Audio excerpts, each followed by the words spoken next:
for a quick end to the Middle East crisis have faded. The Strait of Hormuz is still largely closed. Oil prices have fluctuated around $100 per barrel. In this context, global growth forecasts have been marked down, while inflation forecasts have been revised higher. Some countries have been grappling with energy shortages, especially South Asian economies that depend on Gulf producers. Elsewhere, supplies are intact, supported by large pre-existing inventories, but prices are still up sharply. Households are being squeezed, with consumer prices in the United States, for example, rising 3.8% in April, and inflation in the euro area at 3%. Bond yields have also risen, especially in advanced economies, which are now borrowing at rates last seen in the 2000s. Given the uncertainty, central banks are still mostly on hold. Markets now project major central banks will increase rates this year, having dropped expectations for cuts.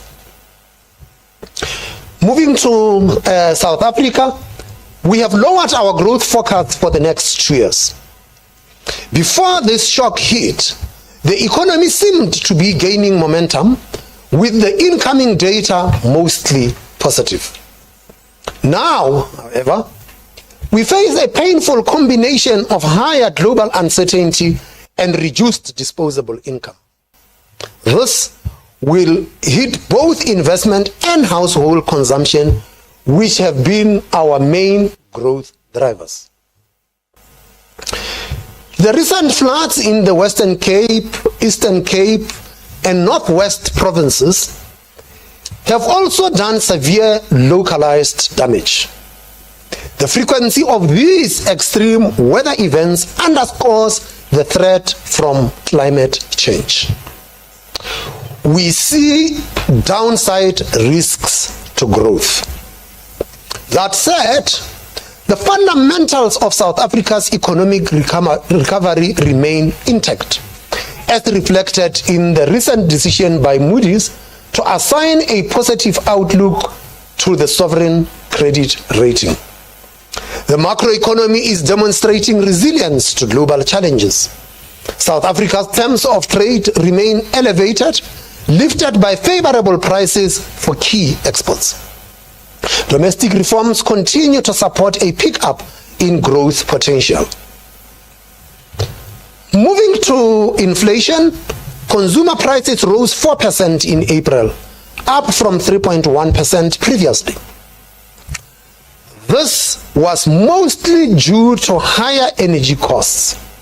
After falling by 8.7% in March, fuel prices increased by 11.4%. This is one of the largest jumps in fuel inflation on record. Services inflation also accelerated to 4.6%, well above our 3% target. This partly reflected transport costs, but it also showed non-fuel pressures in areas such as insurance and financial services. At the same time, the exchange rate remains stronger than it was last year. This has helped contain import prices. Food inflation has also been easing. Looking forward, we have raised our oil price assumptions. In addition, we see renewed pressure on food prices, with the agricultural sector facing higher costs for both diesel and fertilizer. Our forecast now has a headline inflation averaging 4.4% this year and 3.7% next year, before returning to the 3% target in 2028. Core inflation is also higher, peaking early next year.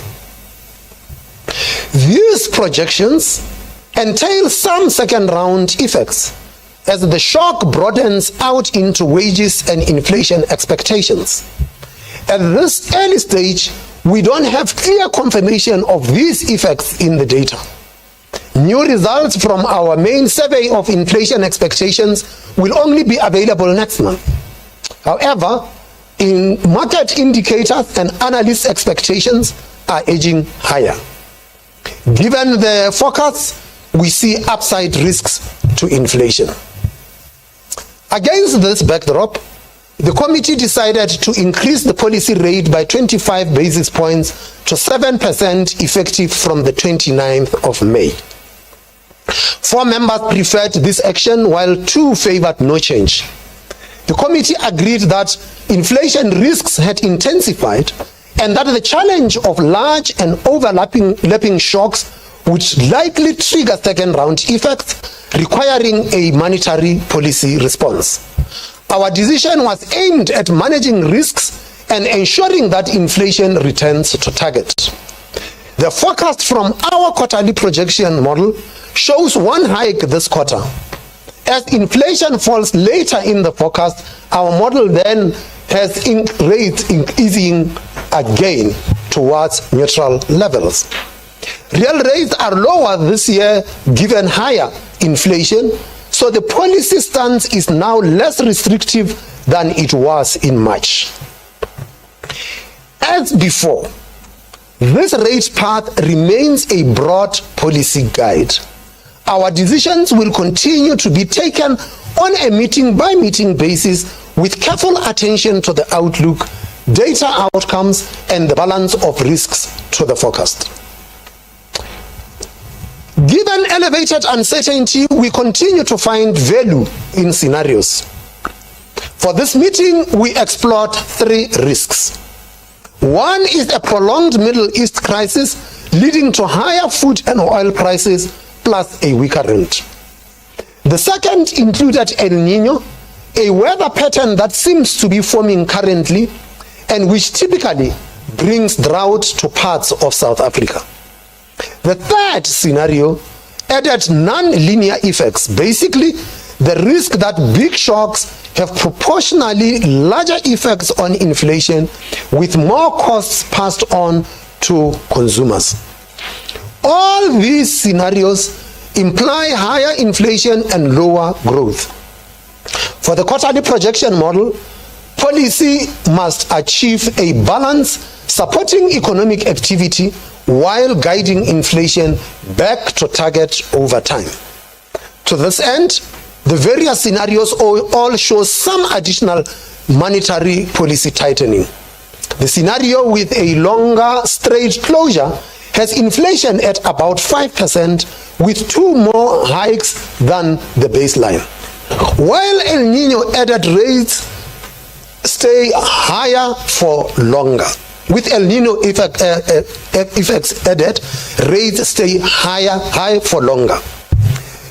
The most adverse scenario puts all the risks together, causing inflation to peak above 6%, requiring 3 extra hikes. These scenarios underscore the importance of food alongside fuel in transmitting the ongoing geopolitical shock. They also show the additional risks from a severe El Nino. We have already had 1 global inflation surge this decade, and we may well be starting another. In such adverse conditions, it is crucial that central banks maintain their credibility and prevent higher inflation from becoming entrenched.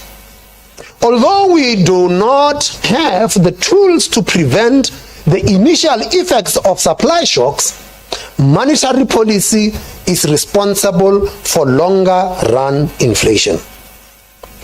We take this duty seriously, and we reiterate our commitment to bringing inflation back to 3% over time.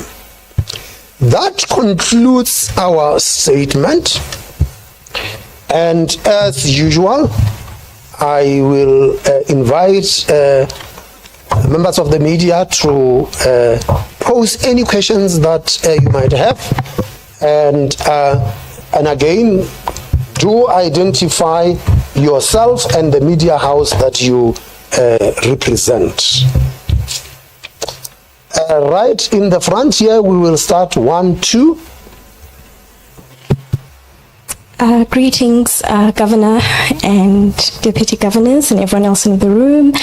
My name is Fundo Barakozo from Reuters. My first question is, could we just get a reason for the NPC members that preferred no change to the policy rate? And then my second question is the SARB's decision today primarily preemptive to anchor inflation expectations or a response to realized inflation pressures? That's all. Thank you. I said the 2 in the front.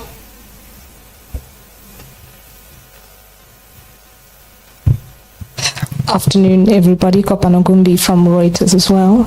A few questions.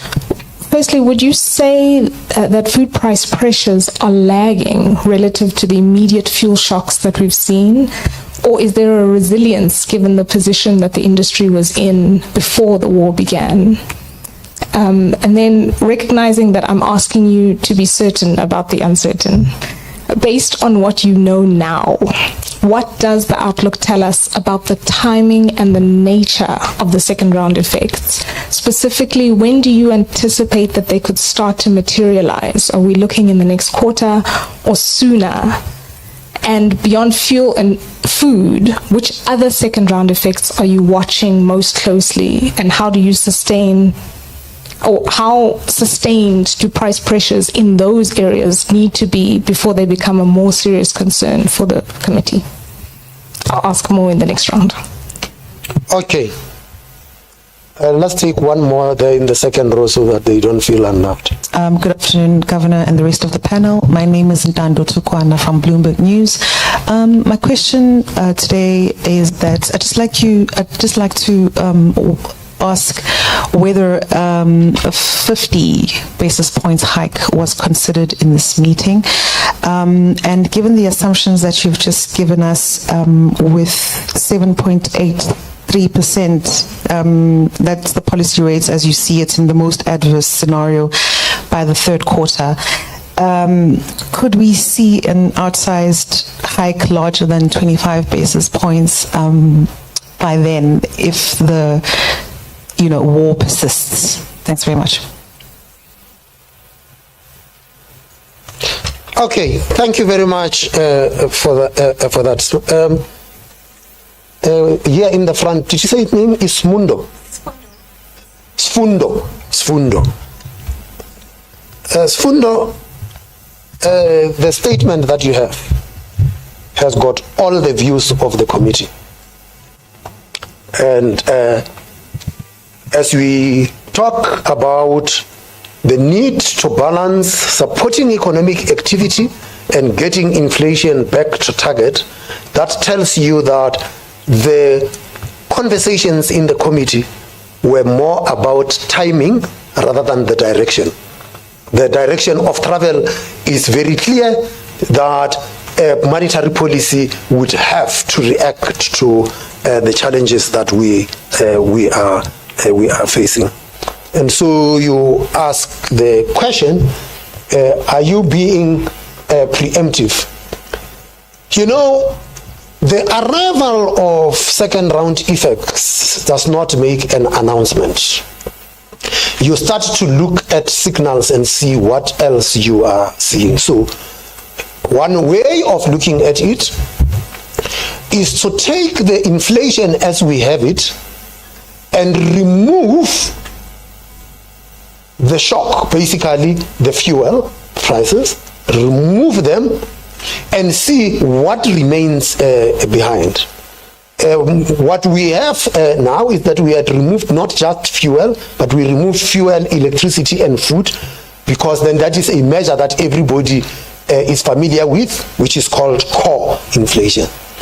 Even after removing those, we are seeing that prices are beginning to rise.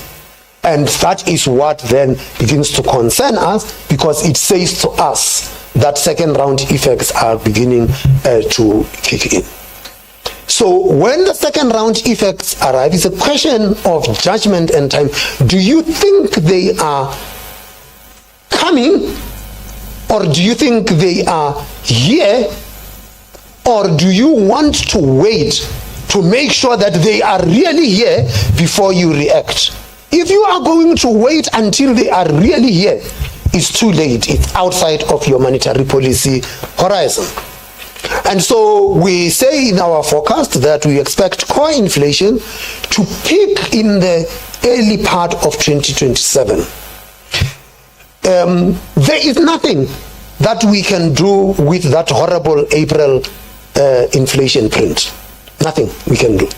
There is nothing we can do about the May inflation print that is still coming. Where our tools becomes useful is looking forward.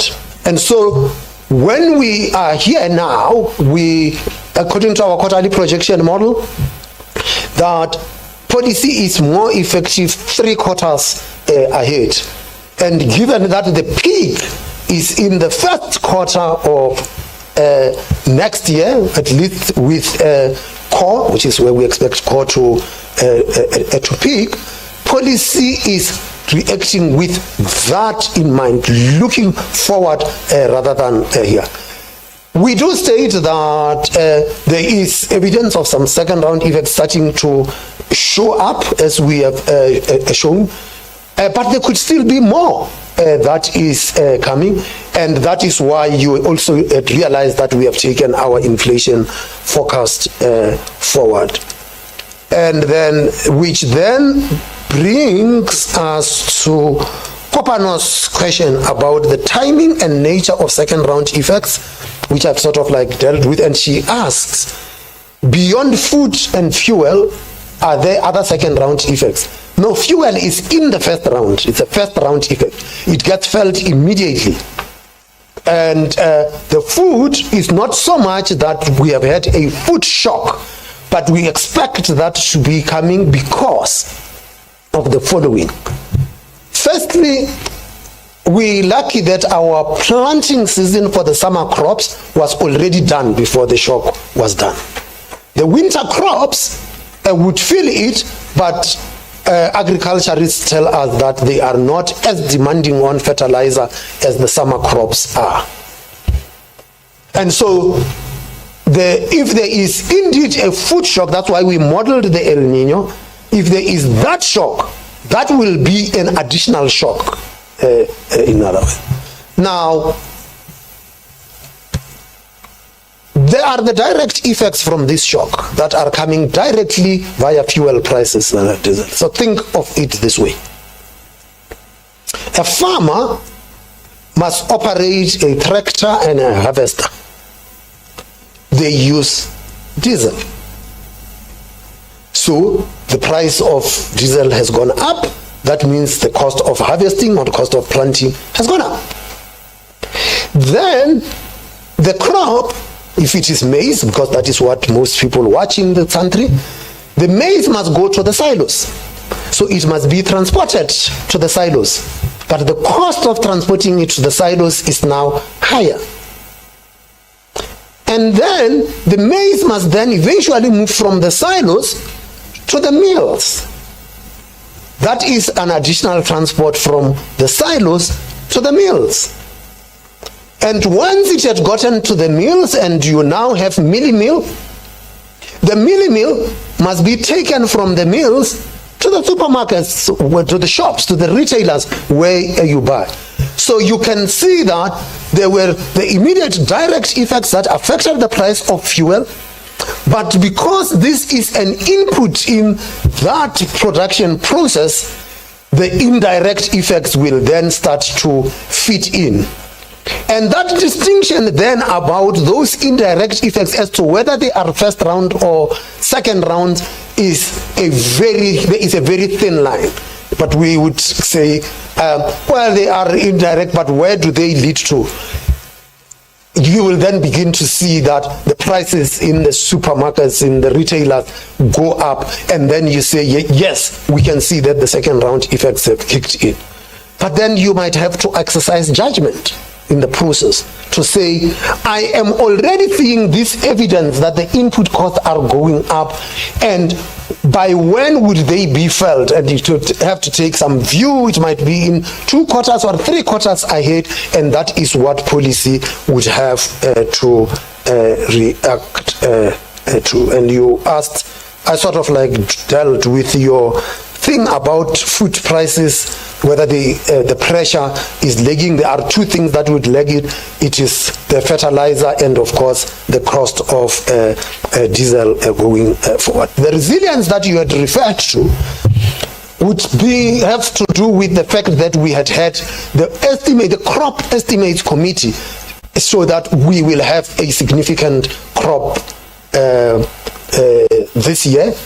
And so the fact that you have the supply might be cushioning you, but these prices are also set internationally, and it's going to be a question of when we see that coming through.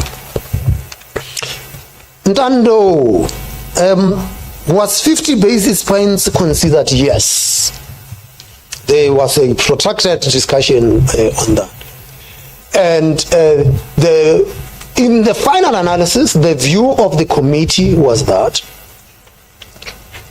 we are still looking for more information, and if we are to act cautiously, we would do a 25 basis point adjustment to the policy rate, and then see what we are getting in data. One of the key points, of course, has to do with inflation expectations, because that is the key driver of what future inflation is going to be. And the survey from the BER is only coming next month, and so we had to rely with the information that we have, and the 2 that guide us then in the absence of that survey was what the analysts are saying. So we would use consensus from the other house that you are not from, and then we would also impute inflation expectations from the inflation-linked bonds, the difference between the yield on the nominal bonds and inflation-linked bonds, and that gives us an indication of where the expectations are going, and that is what we would react to. Adverse scenario, will the adverse scenario lead to an outsized adjustment in the repo rate? Remember, it is not a forecast. It is just a scenario. When that scenario comes, we would, if it materializes, we will look at it, and we would have to respond based on the data at that time. So these scenarios are not forecasts that you would have to try and depend on to see where policy is going. It just tells you, if the scenario sets in, this is what we would be faced with.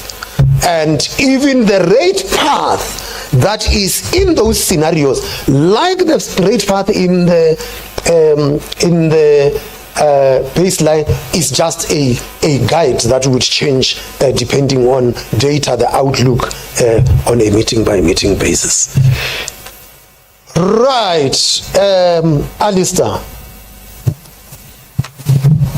Thank you very much, Governor. Alistair Wall from Bloomberg. You mentioned the Rand, and I wondered if you've been surprised by the performance of the Rand and the resilience of South African assets. 10-year government treasuries are higher in yield, but they're lower in yield than they were a year ago. So what do you think's going on there? Do you think that investors might be giving South Africa a bit more respect? Same role. Afternoon, Bunolo Mokonoto from Bloomberg. I just wanted to... your name again? Bunolo Mokonoto, yeah. I just wanted to get a better understanding of the overlapping shocks that the committee sees would trigger sort of the second round effects. Thank you.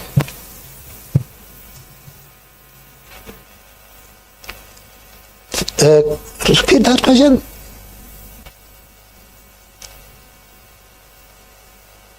I just wanted to know what are the overlapping shocks that you see would trigger the second round effects? Okay, we have got a new member of the MPC. And like all newly borns, he must announce his arrival. So I am going to give him Bonolo's question to answer, and whilst he figures out Bonolo's question to answer, Alistair, the performance of the rent, are we surprised? It depends. And in our statement, we do refer to the fact that the South African macroeconomy is resilient. The fundamentals are standing us in good state. But there are both push and pull factors that have underpinned the performance of the currency. You would remember that at the time of the war kicked, what we had was that we had this massive depreciation in the currency, but it came back very quickly. And so in these markets now, it's, yes, there would be a general reaction, but then there are also differentiations that must take place. This shock found us better prepared than 2022 from the domestic side. Firstly, after years where the National Treasury used to say the fiscal position will be better in the next 2 years or in the next 3 years. At the time the budget policy statement was presented, they said the fiscal position is better now, and we expect it to get even better. So the fiscal settings were sound. Secondly, this shock, when it hits you and the manner in which it evolves, the initial conditions matter, and it can say, from an inflation front, unlike the previous shock of 2022, where when the shock hit us, we were above target. This time around, we were bang on target, and we had a lower inflation target that had just been adopted, and we were on that lower target. Third is that at the time of the shock, the prices of our exports had risen faster than the prices of our imports. And so we had a rise in terms of trade. Since we talk about shocks, this was a positive shock. So we had a positive shock from the terms of trade. They had since adjusted as the oil price went up, but they are still higher than the average that their medium term or long term average. That would say an important factor to take account. But globally, you also had a situation where the investors were looking for a diversification game. Not from the exposure to the dollar, and they were looking for other currencies. And many emerging market currencies benefited from that. So at times we look at this and we say that, oh, but we are so special, look at us. But the truth was that when you looked at other emerging market currencies, they also appreciated. We had since given up some of the gains, but the currency is still stronger than the average of last year. Fifthly, South Africans have got significant investments outside. That puts us in what is called a net international investment position. We have got more investments outside than foreigners are having investments inside. That cushions the South Africa, and you will see the thing feeding through. So there are a number of those global factors that are push factors, and there were the domestic factors with sound fundamentals that were pull factors. But importantly was that our structural reform program is starting to show progress, and we are starting to see the results. Yes, it might not be as fast as we would like to see it, but it is on track. The chaps in Business Leadership South Africa must be tired of me by now, because I keep on referring everybody. Go and look at the BLSA tracker, and then you can gauge for yourself, and you can see what progress is actually being made in the various important areas of structural reform. Constantine, that should have given you enough time to gather your thoughts. Thank you, Governor. And Manolo, when we talk about overlapping shocks, we try to capture them through the scenarios that we have presented. So you've got the initial oil shock and the various other prices that are increasing along with oil, and that feeds into various other prices, including food. But in addition to that, there are increasing risks of El Nino effects, which may take place towards the end of the year, and they will have additional impacts on food inflation, kind of amplifying the initial shock. And the third thing that we've tried to capture through our scenarios is what we call nonlinearities. And this is when you have a large shock, consumers and firms tend to change their behavior, and there's a lot of empirical evidence that shows that. And in this case, what we're saying is that, well, because the shock is so large, what we may see is that firms and consumers become what we call more myopic, i.e. they're less forward-looking, they're more backward-looking, and then in that case, the initial shock is amplified. And so in that case, these kind of second-round effects become more entrenched and larger. Thank you. Kopan always promised to come back here. Just one follow-up. At the end of June, the fuel levy discount comes to an end. You say in the statement now that we've seen fuel prices rise, the largest jump on record. What do you expect is going to happen from June or July in terms of fuel prices and fuel price inflation?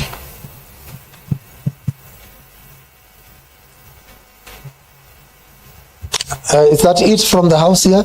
Okay, online? Sarah? We have a question from Lesetja Kganyago from Semaphore. He asks, in 2001, when there was an external emerging markets currency crisis, the SARB and National Treasury decided to drop the planned announcement to lower the inflation target and decided to stick to the 3 to 6% range. Given that we are facing similar external supply shocks again, are you and the National Treasury in discussions to reconsider delaying the enforcement of the 3% anchor and revert to the 3 to 6% range? Thank you. Has somebody here volunteered to deal with Jesus' question? I think he knows the answer, but he wants to see whether we have got the same answer. He asked the same question in Washington. Any others online? Is that it? Okay. I'm looking for takers. Mampo. Thanks, dear. So we're not going to change the target. Thank you. Fundi? Yeah, so this is, I think just to give more color on why it doesn't make sense to change the target.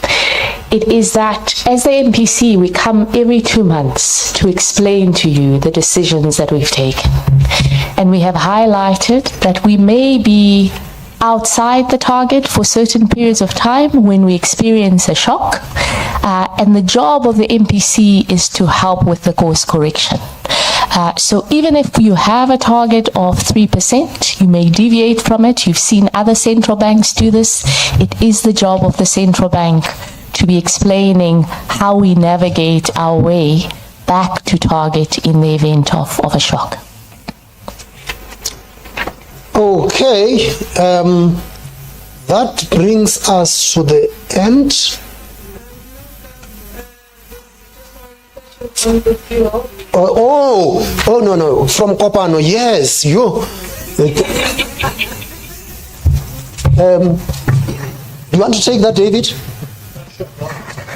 Yeah, Kabana, we have still quite a lot of extra fuel pressure in our forecast. So you had that close to 12% inflation in April. You know, we're looking at numbers in the 20s, pretty close to 30% for fuel inflation for some of the coming quarters. But what we're flagging there is just that enormous jump from in March. You know, you have fuel prices falling and then you jump all the way to this high inflation. That was very marked. But, you know, we don't think the squeeze is over yet. We have fuel inflation rising further. Thanks. Okay, thank you very much. We will see you in July.